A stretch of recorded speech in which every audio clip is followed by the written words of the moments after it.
Pelaksanaan Pilkades di Mejobo berjalan dengan baik dan lancar. Kita kembali bersatu, kita kembali rukun. Setelah kepala desa terpilih, beliau mempunyai kewajiban atau tugas yang namanya adalah membuat RPJMDes. Kita bicara BUMDes, kira-kira bagaimana untuk Mejobo ke depan dengan kepala desa yang baru?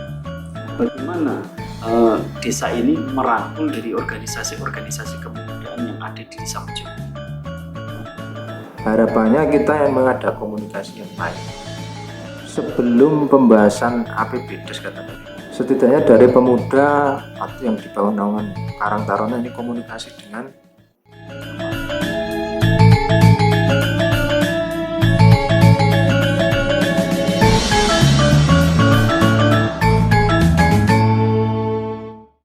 Assalamualaikum warahmatullahi wabarakatuh.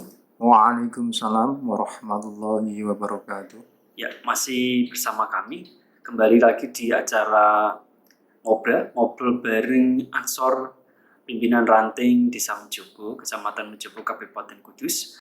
Kita kedatangan tamu yang saya kira sudah sangat familiar di masyarakat Desa Mejobo.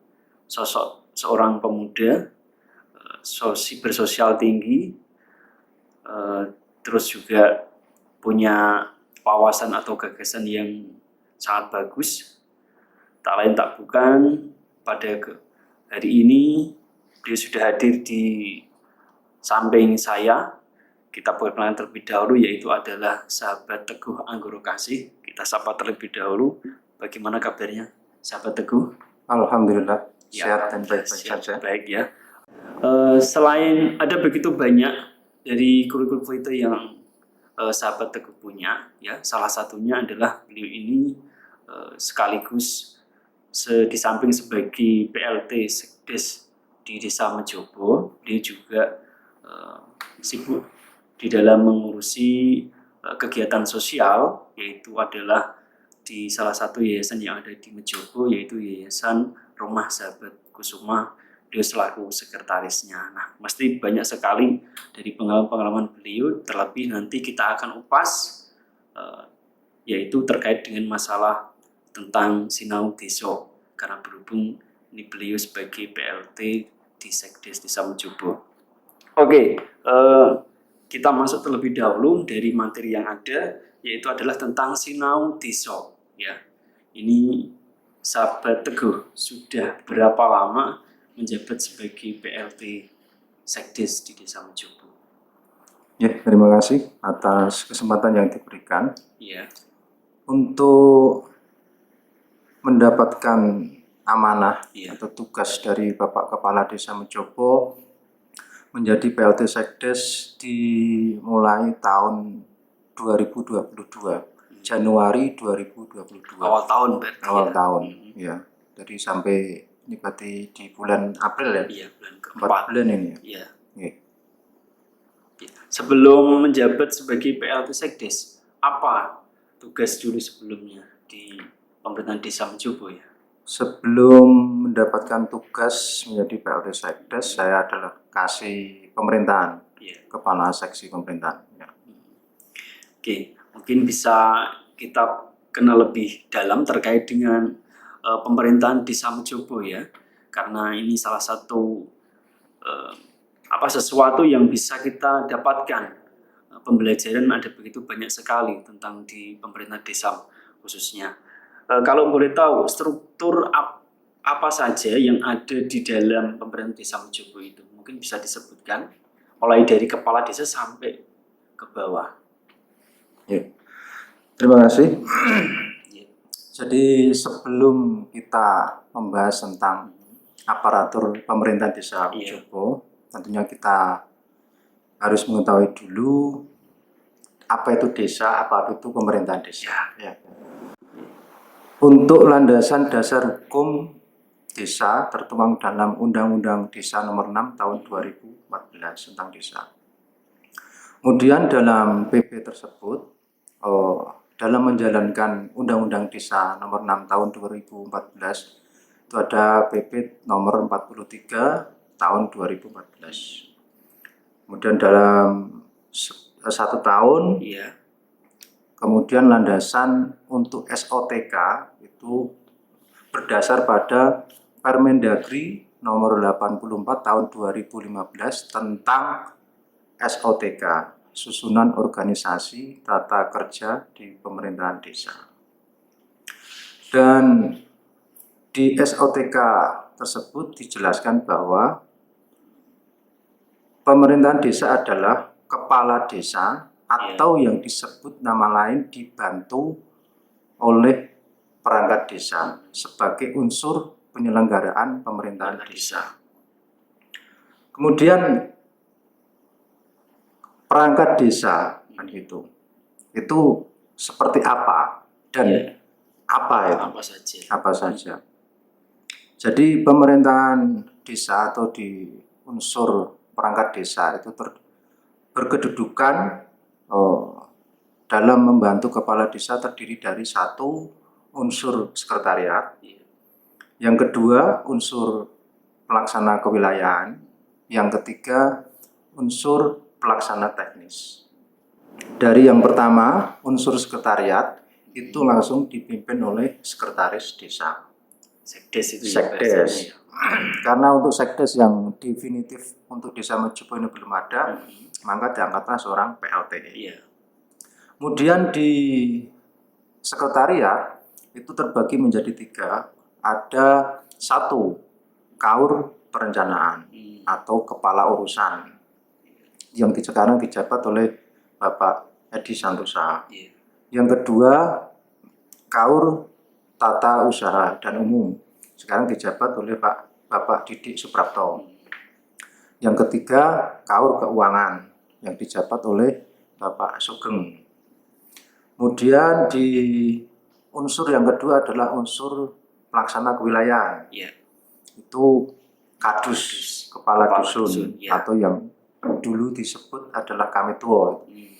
Karena di Desa Mojobo ini ada terbagi 4 wilayah, RW 1, RW 2, RW 3, dan RW 4. Untuk kadusnya juga ada 4. Kadus 1 di RW 1 Bapak Setiarto, kadus 2 di RW 2 adalah Bapak Mufaisal Rahman, Mas Faiz.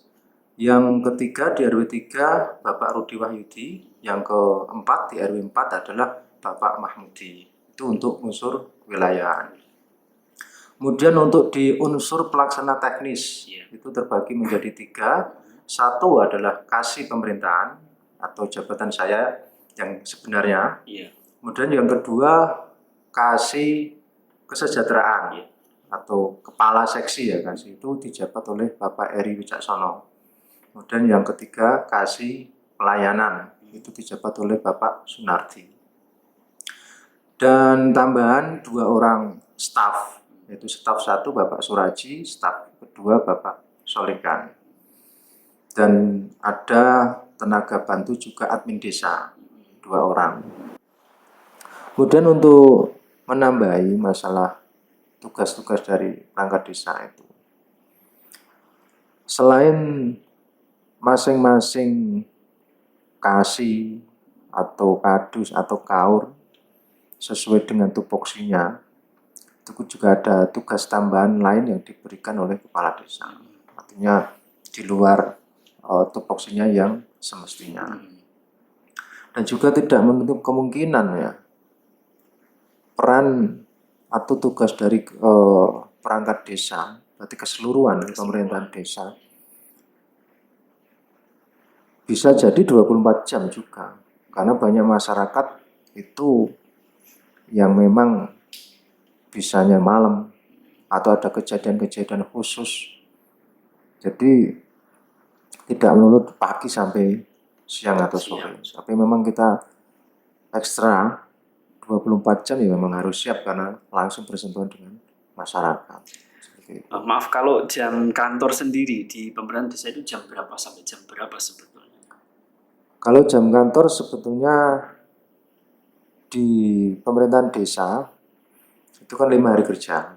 Jadi jam 7.15 sampai jam 3.15 ya. Itu untuk jam kantor pelaksanaan. Dari untuk yang hari Jumat jam 7.15 sampai jam 11. Di Sabtu minggunya libur. Tapi ya juga banyaklah kegiatan desa ini yang rapat-rapatnya pasti malam. Iya, malam. Jadi saya bilang dikatakanlah sesuai jam kerja juga kita harus siap. Di luar jam-jam kerja itu juga selalu siap. Karena banyak kegiatan di desa itu pastinya kan malam. Iya. Gitu. Tuh. Oke, kalau dulu sahabat Teguh sebagai kasih pemerintahan, betul ya? Ya. Dengan sekarang menjadi seorang PLT Sekdes di Desa Mejobo, mungkin bisa diceritakan bagaimana setelah kemudian menjadi seorang PLT Sekdes itu dengan kesibukannya, dengan program dan lain-lainnya, kira-kira perbedaannya di mana? Ya jelas perbedaan sangat jauh. Sangat jauh. Iya, karena kalau dulu adalah kasih pemerintahan hanya menangani bidang pemerintahan. Sekarang ditugasi menjadi PLT Sekdes, artinya mengcover semua berkaitan dengan administrasi pelaksanaan penyelenggaraan pemerintahan desa. Dari semua tadi yang saya sebutkan itu menginduk di bawah unsur sekretariat yang dipimpin oleh Bapak Sekdes selaku administrasi desa. Itu. Oke, menginduknya berarti berada di Sekdes itu tadi. Sekdes. Sekarang kalau di desa itu ada namanya BPD, ya kan? Nah, kira-kira posisi BPD itu sebenarnya berada di mana, sahabat Teguh? Jadi BPD adalah merupakan Badan Permusyawaratan Desa, dan itu merupakan perwakilan dari masyarakat sebagai mitra seorang kepala desa atau pemerintahan desa, dan disesuaikan dengan jumlah penduduk masing-masing di wilayah.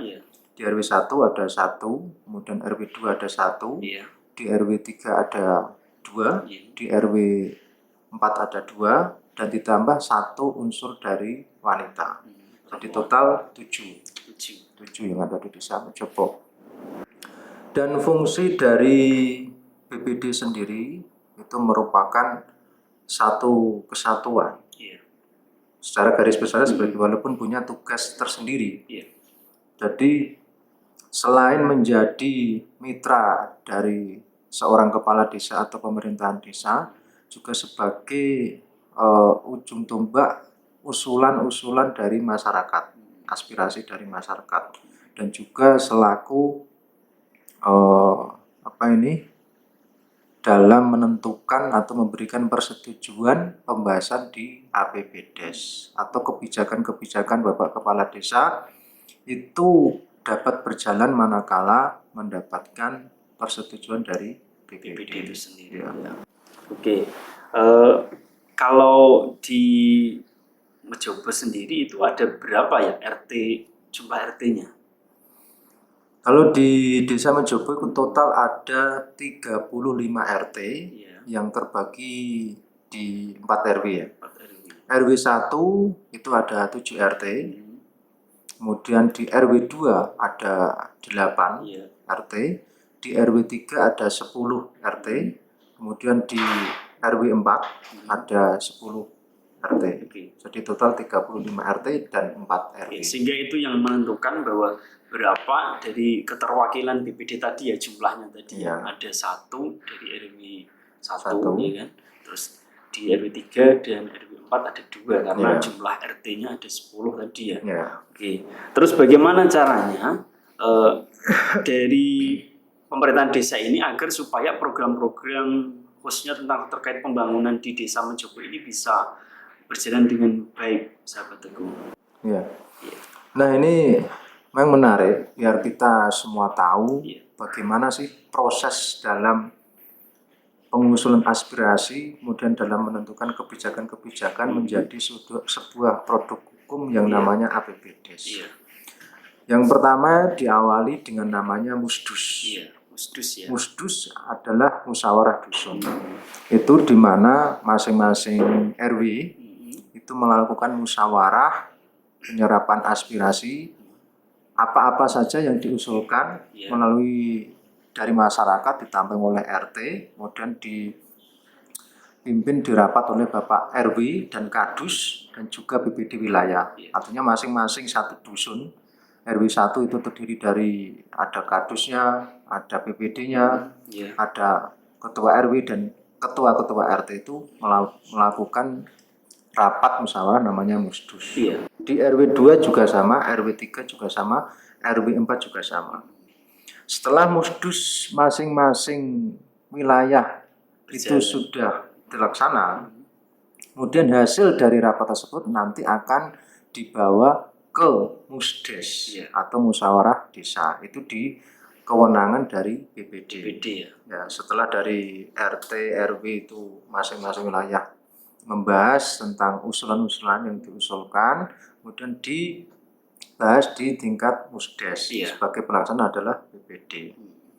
Setelah dimusdeskan atau musdes yang dilaksanakan oleh BPD, kemudian ke tahapan selanjutnya adalah di musrenbangdes. Jadi setelah BPD ini rapat besar katakanlah, tadi semua unsur RT RW, kemudian dari unsur tokoh masyarakat, dari organisasi-organisasi semua yang ada di Desa Mojopo akhirnya di musrenbangdes. Dari BPD diserahkan ke pemerintahan desa. Itu. Jadi nanti sebagai bahan rencana kegiatan pembangunan di setiap tahun yang akan dilaksanakan. Setelah adanya musrenbangdes itu, ini sebetulnya saya jelaskan dulu untuk lengkapnya biar terputus ya. Dari semua itu ya adalah terpusat namanya itu RPJMdes. RPJMdes itu adalah rencana pembangunan desa jangka menengah. Dan dari mana RPJMdes itu? Itu adalah merupakan penjabaran dari visi dan misi kepala desa terpilih. Ya. Alhamdulillah kemarin pada pelaksanaan Pilkades di Mojopo berjalan dengan baik dan lancar. Akhirnya Bapak Soeb Jamaluddin Sarjana Hukum terpilih menjadi Bapak Kepala Desa Mojopo. Nah, setelah Kepala Desa terpilih, beliau mempunyai kewajiban atau tugas yang namanya adalah membuat RPJMdes. Ya, RPJMdes merupakan penjabaran visi misi beliau selama menjabat menjadi Kepala Desa Mojopo. Berarti dari ini sampai 6 tahun. Ya. Kemudian dari RPJMdes tersebut nanti akan diurai setiap tahunnya adalah namanya RKP, Rencana Kegiatan Pembangunan. Nah itu. Setelah terperinci setiap tahun ya untuk pelaksanaannya, kemudian nanti ada namanya muncul RAPBdes, Rancangan Anggaran Pendapatan dan Belanja Desa. Ya. Jadi tadi ada musdus, kemudian musdes, kemudian di musrenbangdes, ya kan? Menginduknya adalah di RPJMdes tersebut. Apakah visi misi dari calon kepala desa itu ada di dalamnya apa tidak? Kemudian di dalam situ dijabarkan namanya RKP setiap tahunnya, target-target yang dilaksanakan. Kemudian nanti jadi namanya RAPBdes, Rancangan Anggaran Pendapatan dan Belanja Desa. Nah, di situ tugas seorang kepala desa beserta jajaran pemerintahan desa dan juga peran penting dari BPD. Nanti akan dibahas rancangan tersebut sebelum menjadi RAPBdes. Setelah usulan-usulan dari tingkat bawah sudah terangkum yang namanya di RKP dulu, ya, baru masuk ke RAPBdes, karena di RKP juga ada timnya tersendiri, memilah dari semua usulan-usulan itu, ya, yang mana yang prioritas untuk tahun ini harus disegerakan atau kegiatan apa yang harus dilaksanakan. Kemudian RAPBdes tersebut akan dibahas bersama BPD, ya kan? Nanti BPD dikasih draftnya, biar dipelajari. Setelah mereka dipelajari nanti kita ketemu lagi akan dibahas. Setelah pembahasan di PPD selesai dan tidak mungkin ada revisi, usulan atau hal-hal yang sudah sesuai, Iya. untuk menuju ke APBDes nanti kita ada pemaparan dengan pihak tim asistensi kecamatan. Gunanya apa? Agar produk hukum yang kita buat nanti ini sudah benar apa tidak sesuai dengan undang-undang yang berlaku atau sesuai aturan yang berlaku. Karena tentunya dari kita masyarakat mengusulkan seperti ini, kemudian sudah ditampung sampai di pemerintah desa dibahas, dibuat rancangan, kemudian dibahas PPD, kemudian nanti dibahas lagi, kita paparkan pada tim asistensi. Apakah ini sudah ada kode, contoh ada kode rekeningnya, terus kalau anggaran ini itu harus dicantolkan di mana, seperti itu. Jadi setelah selesai dari pemaparan di tim asistensi kecamatan, akhirnya dengan Bapak Kepala Desa Mejobo dengan persetujuan PPD akhirnya menjadi sebuah produk hukum yang namanya APBDes. Nah, APBDes itulah nanti yang menjadi dasar seorang kepala desa menjalankan pemerintahan itu dalam masa tahun itu. Dari tahun berarti kan. Iya. Pembahasannya berarti misalkan tahun ini berarti untuk tahun yang akan datang, tahun depannya. Tahun depan, gitu jadi ya. pembahasannya itu sudah dimulai setahun sebelumnya. Jadi diharapkan Januari di awal tahun produk hukum untuk APBDes tersebut sudah jadi. Nah, itu. Dan selanjutnya untuk APBDes sendiri dalam masa 1 tahun itu ya kan. Itu kita nanti juga ada namanya APBDes perubahan. Ya. APBDes perubahan itu adalah ketika ada beberapa kegiatan atau sifatnya sumber dana yang sudah pasti. Kalau sumber dananya contoh kayak lelang tanah kas desa, itu ketika kita membuat APBDes belum tahu angkanya pastinya. Kita menggunakan pagu tahun sebelumnya. Kemudian dari perjalanan itu ketika ada kegiatan yang belum tercover, tiba-tiba ada surat edaran atau muncul kegiatan ini belum ada, kemudian secara organ ini belum ada. Nah makanya itu pastilah nanti ada namanya APBDes perubahan. Biasanya itu kita laksanakan dimulai di September Oktober, istilahnya sebelum akhir tahun. Jadi setelah APBDes itu ditetapkan, dalam perjalanannya ketika ada kegiatan yang belum tercover ataupun sumber dana yang baru pasti angkanya, nanti kita dibahas di dalam APBDes perubahan. Itu. Kira-kira di bulan apa itu? Dimulai September Oktober itu. November sudah jadi gitu. Jalan bahkan. Jalan. Nah, sudah yang penting tidak sampai di akhir tahunnya, nanti kesulitan untuk dalam pelaksanaannya. Oke. Ya, itu tadi pemaparan yang saya kira sangat komplit ya, dan begitu luas sekali terkait dengan program-program di pemerintahan desa. Nah, menarik lagi ketika desa itu adalah mampu meningkatkan PAD. Ya. PAD itu adalah pendapatan asli desa. Nah, itu ada strategi khususnya enggak itu kira-kira? Ya, alhamdulillah untuk sampai saat ini sumber pendapatan asli desa atau yang disingkat menjadi PAD setiap tahunnya dapat berjalan dengan baik. Cuman ya memang di stagnan di situ-situ saja. Karena yang paling jelas adalah hasil lelang bengkok atau tanah kas desa. Itu merupakan penghasilan asli desa. Kemudian yang kedua adalah sewa ya, tanah-tanah yang disewa oleh pihak lain. Contoh di sini ada di SMP 2 Mejobo yang di Mrayung itu. Kemudian Balai Pertanian itu yang di sebelah selatan menuju ke Desa Kire. Itu juga lelang tanah kas desa. Nah, harapannya untuk kepala desa yang terpilih terbaru Iya. ini nanti mampulah membuat suatu terobosan atau gagasan bagaimana agar sumber pendapatan asli desa ini meningkat, yang gitu. Karena kalau berbicara masalah tanah kas desa atau sawah itu yang dilelang itu kadang ya juga buah si malakama. Harga pengen dinaikkan, tapi kita juga melihat kemampuan petani itu sendiri.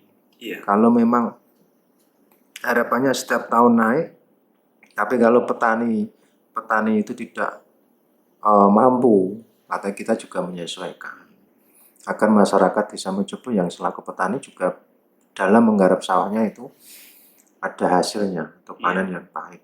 Biasanya kalau dalam tahun sebelumnya itu kok hasilnya baik, itu kemungkinan besar untuk harga lelangnya bisa naik. Tapi kalau kemarin panen kurang bagus, nah itu mungkin ya memang kita menyesuaikan dengan kemampuan agar masyarakat itu juga bisa menikmati atau menggarap sawah itu dengan baik. Oke. Kalau kita bicara BUMDes, kira-kira bagaimana untuk Mojobo ke depan dengan kepala desa yang baru? Ya harapannya memang di desa itu ada namanya BUMDes ya, Badan Usaha Milik Desa. Badan Usaha Milik Desa. Kita sudah terarahkan ke sana ketika kita nanti membuat BUMDes. Cuman kita nanti belum tahu lah kegiatan apa yang akan dibuat atau sistemnya seperti apa kan gitu. Kemarin ada wacana ya banyak lah, ada pengelolaan sampah atau ada di bidang perikanan atau di bidang peternakan atau di bidang bisnis usaha apa. Nanti harapannya saya yakin ya Bapak Kepala Desa terbaru Pak Sueb Jamaluddin nanti mampu untuk menggali itu semua, karena juga beliaunya lulusan sarjana hukum, kemudian dengan pengalamannya beliau dulu menjabat sebagai sebelum menjalani pendidikan juga manajer di perusahaannya. Ya, saya yakin beliaunya punya kemampuan itu. Ya harapannya nanti dengan bersama kepala desa yang baru, kemudian dengan BPD, dengan unsur-unsur semua tokoh masyarakat baik RT RW, nanti kita ajak diskusi bersama. Kira-kira desa Mojobo ini akan membuat namanya BUMDes di bidang atau kegiatan apa? Gitu. Oke, ya.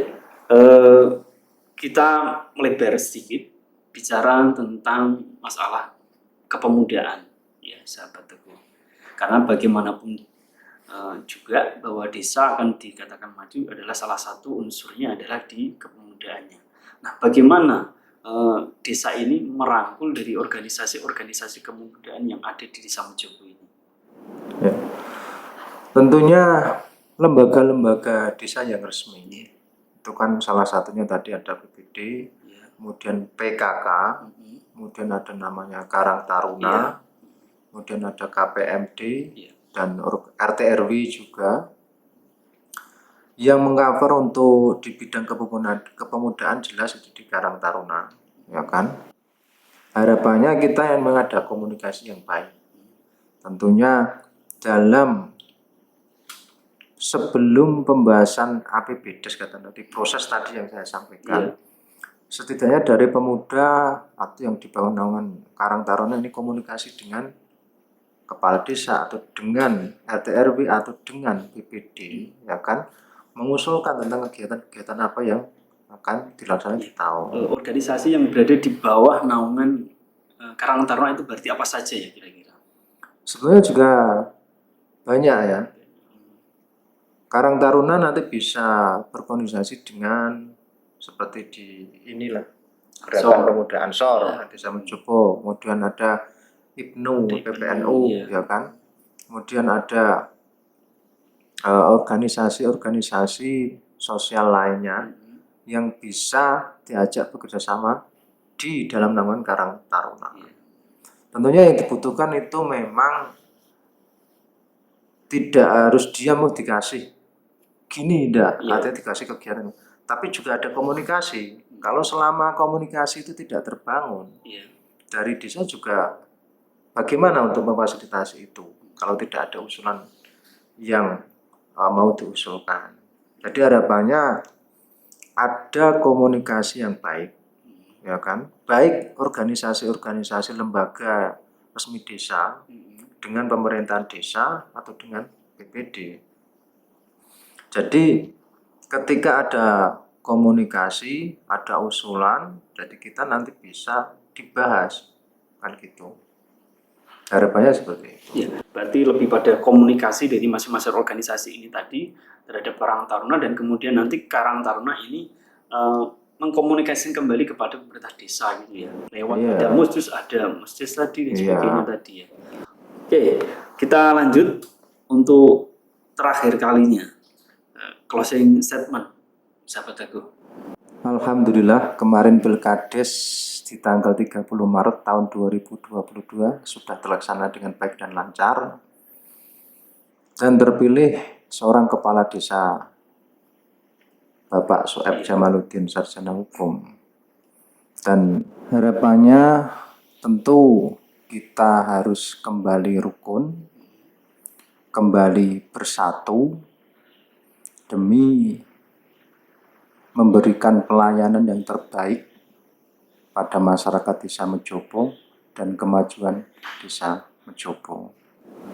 Karena banyak potensi-potensi masyarakat Desa Mejobo, baik sumber daya manusianya yang perlu kita rangkul, kita ajak diskusi bersama, kita ajak bergotong royong bersama demi mensejahterakan masyarakat Desa Mejobo.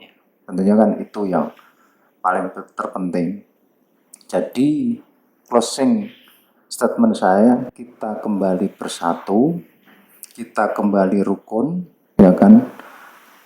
Kemarin yang mendukung atau tidak mendukung Bapak Kepala Desa Mejobo, kita harus lebur bersama dalam suasana Hari Raya Idul Fitri. Kita membuka lembaran baru. Siapapun yang punya potensi, katakanlah, tidak usah harus disuruh atau bagaimana, ikut dalam upaya berpartisipasi, ya kan, membantu kepala desa yang baru.